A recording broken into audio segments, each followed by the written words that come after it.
कहानी की शुरुआत होती है आज से हजारों साल पहले, जब इजिप्ट के पिरामिड्स भी नहीं बने थे। उस समय कहंदक नाम का एक देश था जहाँ के लोग एक राजा के हुक्म पर चलते थे। वह लोग कहंदक देश को सदियों से दुनिया का सबसे शक्तिशाली देश बनाना चाहते थे, मगर जब अहकटन नाम का राजा गद्दी पर बैठा तो सब कुछ बदल गया। वह अपनी फौज के जरिए लोगों पर जुल्म ढाता था और उसे अपने समय के सबसे क्रूर राजा के नाम से जाना जाता था। असल में अहकटन काले जादू का ज्ञानी था और अब उसका मकसद था सब्बाक नाम का एक ताज बनाना, जिसे हासिल करने के बाद उसे कोई नहीं हरा पाएगा। मगर इस ताज को बनाने के लिए उसे एटर्नियम नाम के एक पत्थर की जरूरत थी। यह जादुई शक्तियों वाला एक अनोखा पत्थर था जो सिर्फ कहंदाक देश में पाया जाता था। अब उसने अपनी ही प्रजा के लोगों को जबरदस्ती एटर्नियम की खुदाई के काम पर लगा दिया। जब भी किसी गुलाम को पत्थर का कोई हिस्सा मिलता तो वह तुरंत दौड़कर उसे वॉचमैन के हवाले कर देता और बदले में अपना इनाम पा लेता। मगर कभी कभी रास्ते में ही बाकी गुलाम पत्थर छीनने के लिए उस गुलाम पर टूट पड़ते। अब हम हुरुत नाम के गुलाम को देखते हैं जिसका पत्थर सभी छीनने की कोशिश कर रहे थे। तभी टेट एडम नाम का लड़का उसे बचाने आया और उसे सही सलामत एक फौजी के पास लेकर गया। मगर जब हुरुत ने इसके बदले में इनाम मांगा तो अचानक उस फौजी ने हुरुत के पेट में चाकू घोंपकर उसे पहाड़ी से नीचे फेंक दिया। इतना खतरनाक मंजर देखकर टेट एडम की रूह कांप गई और उसके पिता उसे वहां से खींचकर दूर ले गए। टेट एडम हमेशा से अपने लोगों को इस गुलामी की जिंदगी से आजादी दिलाना चाहता था, पर उसके पिता टेट एडम की तरह बगावत करने वाले सभी लोग कब्रिस्तान में दफन पड़े थे। खैर, टेट एडम ने फिर भी पूरे देश को इकट्ठा करके क्रूर राजा को हराने का फैसला कर लिया था। अचानक उसने दौड़कर उस फौजी के हाथ से एटर्नियम पत्थर चुरा लिया और अपने हाथों से आजादी का निशान बनाकर प्रजा के दिल में आजादी की चिंगारी जला दी। राजा अहकटन यह अच्छे से जानता था कि यह छोटी सी चिंगारी जल्द ही जबरदस्त आग का रूप ले सकती है, इसलिए उसने टेट एडम को पूरी प्रजा के सामने फांसी देने का हुक्म दिया। अपने अंतिम समय में भी टेट एडम आजादी का नारा लगाता रहा, मगर जैसे ही उसका सर धड़ से अलग होने वाला था तो अचानक एक चमत्कार हुआ। असल में धरती के जादुई रक्षकों ने उसे धरती पर शांति लाने के लिए चुना था, इसलिए उन्होंने टेट एडम को प्राचीन देवताओं की शक्तियां देकर उसे बेहद ताकतवर बना दिया। मगर तब तक अहकटन सब्बाक ताज बना चुका था। इधर जब टेट एडम शक्तियां हासिल करके अहकटन के महल में उसे ललकारने पहुंचा तो अहकटन ने अपने ताज की वैसी शक्तियों को उजागर कर दिया। इसके बाद उन दोनों में घमासान युद्ध हुआ जिसमें पूरा महल तबाह हो गया। खैर, अंत में जीत टेट एडम की हुई, लेकिन अहकटन ने सब्बाक ताज को छुपा दिया ताकि ये किसी इंसान के हाथ न लगे। उस दिन के बाद किसी ने टेट एडम को दोबारा नहीं देखा, मगर एक प्राचीन कथा के मुताबिक जब कहंदाक के लोग त्राही त्राही कर रहे होंगे तो वह लौटेगा और लोगों को एक बार फिर से आजादी दिलवाएगा। फिर हम आज के समय के कहंदाक देश को देखते हैं जहाँ पर इंटरगैंग नाम के विदेशी आतंकवादियों ने कब्जा कर लिया था। लोगों को शहर से निकलने के लिए भी सरहद पर तैनात गार्ड्स को अपने कागज दिखाने पड़ते थे। एक दिन एक वैन के ट्रंक की तलाशी होने वाली थी तो इसी दौरान 14 साल के लड़के अमोन ने अपने स्केटबोर्ड पर चुपके से सरहद पार करने की कोशिश की, लेकिन जल्द ही एक गार्ड ने उसे पकड़ लिया। गार्ड ने उसे तलाशी लेने के लिए लाइन में जाने को कहा, पर अमोन ने उससे बुरा भला कह दिया। खैर, फिर उस गार्ड ने करीम नाम के आदमी को वैन लेकर निकलने को कहा। इसके बाद उसने अपनी कलाई देखी तो एड्रियाना नाम की एक भगोड़ी की तस्वीर सामने आई। तभी हम देखते हैं कि एड्रियाना इस वैन में छुपी हुई थी और अमोन गाड़ी की खिड़की के साथ साथ चल रहा था। असल में अमोन एड्रियाना का ही बेटा था और वह अपनी माँ के साथ सब्बाक का ताज ढूंढने के मिशन पर जाना चाहता था, लेकिन उसकी माँ ने उसे जैसे तैसे समझाकर वापस घर भेज दिया। इसके बाद वह सब नक्शे के हिसाब से एक पहाड़ तक पहुँचे। कहा जाता था कि सब्बाक का ताज वहीं छुपा हुआ है। तब एड्रियाना ने अपनी दादी का दिया एक पेंडेंट देखा जो एटर्नियम पत्थर से ही बना था। इस पर उसके साथ ही समीर ने कहा कि अगर वह इस पत्थर को चोर बाजार में बेचे तो बहुत अच्छी कीमत मिलेगी, मगर यह उनके परिवार का एक पुश्तैनी पेंडेंट था जो सदियों से उनके परिवार में था और इसीलिए एड्रियाना को इसकी काफी अहमियत थी। फिर ड्राइवर करीम जो एड्रियाना का भाई है वो कहने लगा कि इसको तो पेंडेंट दे दिया, मुझे विरासत में मिला है, पुराना कोट और गंजापन। खैर, पहाड़ पर पहुंचने के बाद तीनों ने ताज की खोज शुरू कर दी और इधर करीम रखवाली के लिए गाड़ी में ही रुक गया। जैसे ही वह सब पहाड़ में घुसे तो अचानक समीर गायब हो गया और इस्माइल उसे ढूंढने निकल पड़ा। वहीं बाहर करीम अपनी गाड़ी में बैठा गाने सुन रहा था कि अचानक उसने अपने सामने समीर को पहाड़ से नीचे गिरते देखा। करीम तुरंत उसकी मदद के लिए दौड़ा, मगर अचानक कई इंटरगैंग के फौजियों ने उसे चारों ओर से घेर लिया। वहीं पहाड़ के अंदर इस्माइल अचानक एड्रियाना के सामने आ गया तो वह काफी डर गई। एड्रियाना ने उससे पूछा कि समीर कहाँ है, तो इस्माइल ने जवाब दिया कि समीर तो थोड़ी ठंडी हवा खाने गया। खैर, जल्द ही वो दोनों टेट एडम की मजार तक पहुंचे। उससे थोड़ी ही दूर सब्बाक ताज मौजूद था और एड्रियाना ने दो बड़ी बड़ी चट्टानों के बीच कूदकर उस ताज को हासिल कर लिया। लेकिन उसी समय करीम को पकड़ने वाले इंटरगैंग के फौजी अंदर आ गए और उन्होंने इस्माइल को गिरफ्तार कर लिया। तब इस्माइल ने चिल्लाकर एड्रियाना को भाग जाने को कहा, पर फौजियों के लीडर ने करीम के सर पर बंदूक तान दी। अब अपने भाई की जान बचाने के लिए एड्रियाना ने खुद को उनके हवाले करने का फैसला किया। उसने टेट एडम की मजार पर सर झुकाकर एक खास मंत्र बोला, जिसके बाद अचानक वहाँ तेज रोशनी का उजाला हुआ और एक रहस्यमयी योद्धा उनके सामने प्रकट हुआ। उसने एक फौजी को उठाकर उसे अपनी शक्ति से बिजली बिजली के झटके देकर मार डाला। उसी समय बाकी फौजियों ने उस पर गोलियों से हमला कर दिया और एड्रियाना इसी मौके का फायदा उठाकर करीम के साथ भाग निकली। उधर इंटर गैंग के फौजी अपनी बंदूकों से उस रहस्यमयी योद्धा का कुछ नहीं बिगाड़ पाए। फिर इस योद्धा ने अपनी हाइपर स्पीड शक्ति से इन फौजियों को छुड़ा दिए। इसी दौरान एड्रियाना ताज लेकर जा रही थी तो उसके सर पर बहुत बड़ा पत्थर गिरने वाला था कि ठीक वक्त पर इस योद्धा ने उसकी जान बचा ली। इस योद्धा का नाम था ब्लैक एडम, जो हजारों साल से इस पहाड़ में कैद था। अब इतने अरसे के बाद जब इस पहाड़ से वह बाहर निकला तो नए दुश्मनों से उसका सामना हुआ। वो हेलीकॉप्टर से उस पर हमला करने आए, मगर ब्लैक एडम ने कभी सोचा भी नहीं था कि इंसान तरक्की करके इतने आगे पहुंच जाएंगे। वहीं दूसरी ओर एड्रियाना और करीम वापस वैन में पहुंचे और फटाफट वहां से निकल पड़े। एड्रियाना ने उसे बताया कि उसने ताज हासिल करके अपना मिशन पूरा कर लिया है। अब उनसे कुछ ही दूर भयंकर युद्ध शुरू हो चुका था। अब ब्लैक एडम ने 2 हेलीकॉप्टर्स को आपस में टकराकर भीषण आग लगा दी थी। कुछ ही पलों में फौजियों से भरी सैकड़ों गाड़ियां वहां आ पहुंची तो ब्लैक एडम ने एक ही जगह पर खड़े होकर अपनी शक्तियों से उनका खात्मा कर दिया। आखिरकार अपने आसपास सब कुछ तबाह करने के बाद ब्लैक एडम एड्रियाना की वैन के सामने पहुंचा, पर तभी एक आखिरी इंटरगैंग का फौजी ने उस पर बम फेंक दिया, मगर इतना जबरदस्त बम धमाका भी ब्लैक एडम का कुछ नहीं बिगाड़ पाया। आखिरकार ब्लैक एडम ने उस आखिरी फौजी को भी मार गिराया और थोड़ी जख्मी हालत में वहां से चला गया। तब करीम ने चैन की सांस ली, क्योंकि उसे लगा कि चलो गया पहलवान, मगर उसी पल अचानक ब्लैक एडम अपने जख्मों के कारण वापस धरती पर गिर गया। उधर इस्माइल अब भी पहाड़ में ही था और तब उसे अपने आतंकवादी ग्रुप के मेंबर का फोन आया। असल में इस्माइल इंटरगैंग का लीडर था और अंडरकवर बनकर एड्रियाना के जरिए सब्बाक का ताज हासिल करने आया था, मगर इस बार उसका मिशन नाकामयाब रहा। अब उसे एड्रियाना का पीछा करके उससे वह ताज छीनना होगा। वहीं दूसरी ओर जब हॉकमैन नाम के आदमी को ब्लैक एडम के फिर से जिंदा होने की खबर मिली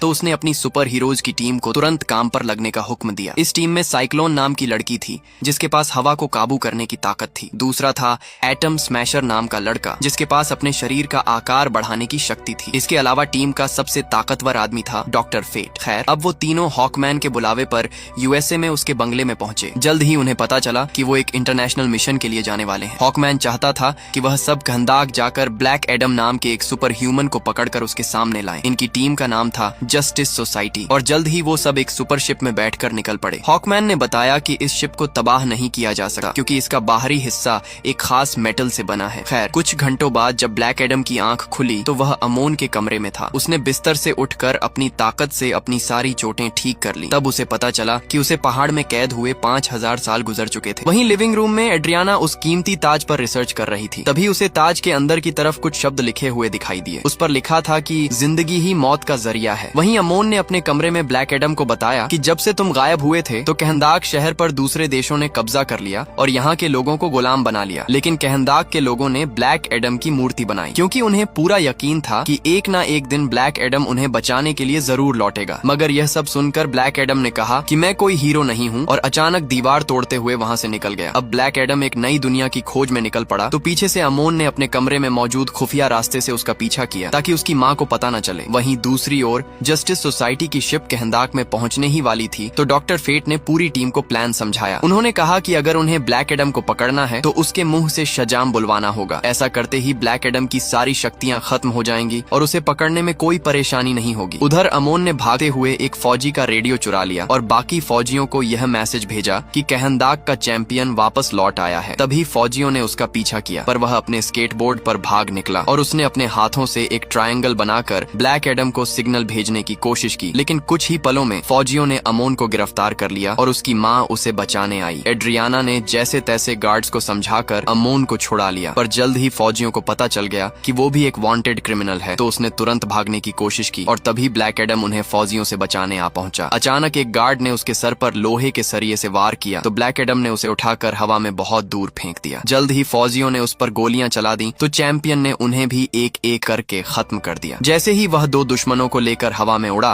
तो उसी पल जस्टिस सोसाइटी की शिप उसके सामने आ गई। ब्लैक एडम ने उन फौजियों को आसमान से नीचे फेंक दिया तो हॉकमैन उनकी जान बचाने के लिए शिप से कूद गया। बीच हवा में उसने अपना हॉकमैन सूट एक्टिवेट किया और दोनों फौजियों को लेकर सही सलामत जमीन पर लैंड हो गया और साइक्लोन ने अपनी शक्तियों से हवा में एक जबरदस्त बवंडर बनाया और इसी के जरिए ब्लैक एडम पर लोहे के सरियों से हमला करके उसे कैद करने की कोशिश की। मगर ब्लैक एडम इस हमले से भी आजाद हो गया तो डॉक्टर फेट ने फिर से उसे गिरफ्तार करने की कोशिश की। उसी समय साइक्लोन और हॉकमैन ने मिलकर ब्लैक एडम पर आखिरी हमला किया। इससे ब्लैक एडम गुस्से से लाल हो गया और उसने अपनी सारी शक्तियां एक साथ उजागर करके सभी दुश्मनों को एक ही बार में धूल चटा दी। ब्लैक एडम को लगा कि वह जीत चुका है। पर तभी एटम स्मैशर ने अपने भारी भरकम मुक्के से ब्लैक एडम की हड्डी पसली एक कर दी। पर जैसे ही ब्लैक एडम उठ खड़ा हुआ तो उसने एक ही मुक्के में एटम स्मैशर को बेहोश कर दिया। इसके बाद वहाँ के लोगों ने खुशी में ब्लैक एडम की जीत के नारे लगाए और ब्लैक एडम वहाँ से चला गया। अब डॉक्टर फेट ने अपनी टीम से कहा कि कोई भी ब्लैक एडम का पीछा नहीं करेगा, क्योंकि वो जानता था कि उनमें से किसी के अंदर ब्लैक एडम को हराने की ताकत नहीं है। फिर डॉक्टर फेट अपनी टीम के साथ एड्रियाना के पास पहुंचा, क्योंकि उसने एक सपने में देखा था कि सब्बाक का ताज एड्रियाना के पास है। मगर एड्रियाना कहने लगी कि मेरे पास कोई ताज नहीं है। उधर हम देखते हैं कि जस्टिस सोसाइटी की टीम और ब्लैक एडम के युद्ध के दौरान अमोन ताज को अपने बैग में डालकर भाग गया था। अब एड्रियाना ने हीरोज की टीम के साथ महल जाने का फैसला किया, जहाँ ब्लैक एडम रहता था। प्राचीन कथा के मुताबिक 5000 साल पहले ब्लैक एडम इसी महल में अपने लोगों को आजाद करवाने गया था। मगर जब जस्टिस सोसाइटी के मेंबर्स ने कहा कि वह वहाँ आजादी दिलाने नहीं बल्कि बदला लेने गया था, तब ब्लैक एडम के भयानक गुस्से की वजह से उसकी शक्तियाँ उसके काबू से बाहर हो गईं और पूरा महल तबाह हो गया। इसके बाद धरती के जादुई रक्षकों ने कहा कि वह अपनी शक्तियाँ इस्तेमाल करने के लायक नहीं है, इसीलिए उसे एक मजार में कैद कर दिया गया और आखिरकार 5000 साल बाद एड्रियाना ने उसे फिर से आजाद किया। खैर, अब एड्रियाना हीरोज की टीम के साथ ब्लैक एडम के सामने पहुंची तो ब्लैक एडम ने उनकी बात सुनने का फैसला किया। वहीं दूसरी ओर जब अमोन घर पहुंचा तो उसने देखा कि इस्माइल तो जिंदा था, तो उसे काफी हैरानी हुई। अचानक इस्माइल ने उस पर बंदूक तान दी और तब यह खुलासा होता है कि इस्माइल एक गद्दार था जो यहाँ सब्बाक का ताज चुराने आया था। उसने अमोन और करीम को जान की धमकी देकर अपना बैग उसके हवाले करने को कहा, मगर करीम इतना ताकतवर ताज इस्माइल जैसे खतरनाक आदमी के हाथ लगने नहीं दे सकता था। इसलिए करीम ने इस्माइल पर हमला बोल दिया और अमोन को ताज के साथ भाग जाने को कहा। इसी चक्कर में करीम के पेट में गोली लग गई, पर तब तक अमोन अपने कमरे के खुफिया रास्ते से भाग गया। वहीं ब्लैक एडम और जस्टिस सोसाइटी की मीटिंग के दौरान अमोन ने एड्रियाना को फोन किया और उसे सारी घटना की खबर दी। अमोन ने कहा कि इंटर गैंग हाथ धोकर उसके पीछे पड़ी है और अभी वो एक बिल्डिंग में छुपा हुआ है। तभी एड्रियाना ने ब्लैक एडम से अपने बेटे को बचाने की गुजारिश की। ब्लैक एडम तुरंत उसे बचाने निकल पड़ा और वहाँ जाकर उसने देखा कि आतंकवादियों ने अमोन को गिरफ्तार कर लिया था। तब ब्लैक एडम ने उन्हें अमोन को रिहा करने को कहा तो आतंकवादी ने उसे हवा से ही नीचे फेंक दिया, पर ठीक वक्त पर ब्लैक एडम ने उसे बचा लिया। अब वह बाकी गुनहगारों को मारने के लिए निकला, पर इसी दौरान इस्माइल अमोन के सर पर बंदूक रखकर उसे अपने साथ ले गया। इस्माइल ने उसका बैग खोलकर पूछा कि ताज कहाँ है, पर अमोन अपना मुंह खोलने को राजी नहीं था। तब इस्माइल ने उसे बंदी बना लिया और जब ब्लैक एडम को इसका पता चला तो वह गुस्से से आग बबूला हो गया। इस्माइल ने अमोन को एक उड़ने वाली मोटरसाइकिल के ट्रंक में छुपा रखा था। वहाँ से अमोन ने अपनी माँ को फोन करके बताया कि इस्माइल ने उसे कैद कर लिया है। ये सुनकर जस्टिस सोसाइटी भी अमोन को बचाने के मिशन पर निकल पड़ी। ब्लैक एडम एक एक करके मोटरसाइकिल्स की तलाशी ले रहा था और साथ ही दुश्मनों का सफाया करता जा रहा था। तब हॉकमैन ने उसे इस तरह लोगों की जान लेने से रोका, लेकिन चैंपियन किसी से ऑर्डर्स लेने वालों में से नहीं था। आखिरकार ब्लैक एडम ने आखिरी मोटरसाइकिल की तलाशी ले ली और कहा कि अमोन इसमें भी नहीं है। असल में इस्माइल ने तो मोटरसाइकिल्स पर अपने आदमियों को ब्लैक एडम का ध्यान भटकाने के लिए भेजा था, जबकि वह खुद अमोन को लेकर एक ट्रक में फरार हो गया था। खैर, उधर डॉक्टर फेट एड्रियाना के घर पहुंचा, क्योंकि वह जानता था कि ताज यहीं छुपा हुआ है। वहां जाकर उसने देखा कि करीम गोली से जख्मी होकर जमीन पर पड़ा था। करीम की हालत बेहद नाजुक थी और उसे लग रहा था कि उसका आखिरी समय आ गया है। पर तब डॉक्टर फेट ने उसे शांत होने को कहा। असल में वह भविष्य देख सकता था और उसने कहा कि करीम की मौत आज नहीं होगी, वो बिजली के झटके से मारा जाएगा। यह सुनकर करीम ने चैन की सांस ली, लेकिन अब उसे शायद इलेक्ट्रिशियन का काम छोड़ना होगा। फिर करीम का शिप में इलाज शुरू हुआ और इधर एड्रियाना अपने घर में डॉक्टर फेट को देखकर हैरान हो गई। फेट ने उसे विश्वास दिलाया कि वो और उसकी टीम अमोन को ढूंढ निकालेंगे। कुछ ही पलों में ब्लैक एडम और हॉकमैन भी वहां आ गए और वो अपने साथ इंटरगैंग के 2 गुंडों को लाए थे ताकि डॉक्टर फेट उनका दिमाग पढ़ सके। लेकिन तभी ब्लैक एडम उन्हें उड़ाकर आसमान में हजारों फीट ऊपर ले गया और उन्हें नीचे फेंकने की धमकी देकर उनसे सवाल पूछे और अपने सवालों के जवाब पाने के बाद भी ब्लैक एडम ने उन्हें नीचे फेंक दिया। बेचारे हॉकमैन ने जैसे तैसे उन्हें गिरने से बचाया। अब भी ब्लैक एडम का मन उन्हें जीने देने का नहीं था। वो गुस्से में उनका खात्मा करने आया, पर हॉकमैन ने उस पर हमला कर दिया। इतनी जबरदस्त लड़ाई में पूरा घर तबाह हो गया और अचानक हॉकमैन को मुक्का मारने के चक्कर में सब्बा का ताज हॉकमैन के हाथ में आ गया। आखिरकार ताज को पाकर उन सब ने एक साथ मिलकर काम करने का फैसला किया ताकि वह इस ताज की शक्तियों की मदद से अमोन को बचा सके। फिर वह अपने मिशन पर निकल पड़े, पर तभी डॉक्टर फेट को भविष्य की झलक दिखाई दी कि आने वाले युद्ध में हॉकमैन की मौत हो जाएगी। अब फेट ने इसका खुलासा करते हुए कहा कि जल्द ही उन्हें एक दूसरे को अलविदा कहना होगा। खैर, कुछ ही समय में वह अल हदीद दिया पहाड़ों तक पहुंच गए और उन्होंने ऐसा प्लान बनाया जिसके जरिए वे अपने सभी टीम मेंबर्स की जान बचा सकें। फिर ब्लैक एडम ने समय आते ही वहां जबरदस्त हमला बोल दिया जिसमें सैकड़ों की तादाद में सिपाही मारे गए। फिर उसका सामना इस्माइल से हुआ, पर वह उस पर हमला नहीं कर सकता था क्योंकि इस्माइल एटर्नियम से बने